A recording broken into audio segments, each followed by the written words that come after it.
Throughout residency and medical school, there's a lot of stress, and my best advice for dealing with that was to always have friends around you that is like your circle of comfort and your circle of support. So friends and family, I think, is key. A little bit of exercise and a little bit of sleep when you can is super important.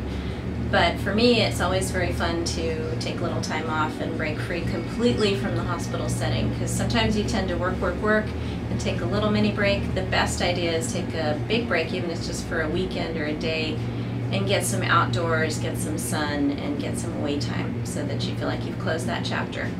Another important piece of advice is always learn to compartmentalize. So you really need to put your stress from your school and your medical process and your training into a separate compartment. So when you reach home, you don't bring that home with you and inflict it on your children or your husband or your family members. So learn to compartmentalize. Like, yes, work was stressful, but now I'm going to turn off that part of my brain. I'm going to focus on the people that I'm with and really be in the moment. If I had to give one piece of advice to a woman going into the surgical field, I would say the most important thing is to be knowledgeable and study hard and really know your material. No matter where you go in life, you will always be prepared if you've studied ahead of time, if you know the anatomy or the subject matter that you're going into, and if you're prepared. A prepared mind always does well. So in this venture, going forward with surgery, it's super important to do a little research, talk to your peers or people ahead of you that are in surgery.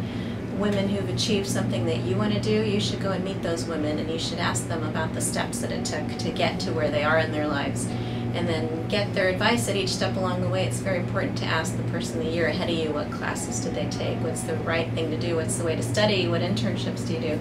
So I think use the resources around you and always be enthusiastic and be a go-getter, because I can't tell you how important that is. If you really want a class, you got to chase down that professor and get into that class even if it's closed. If you really want to do a rotation and the rotation's closed, just go seek out the surgeon and just say, I want to be like you, and bring me on and I'll do my best job, and you'll be surprised how often that works for you. So that's my best advice, is be prepared, be ready to work hard, and then go and get your goals.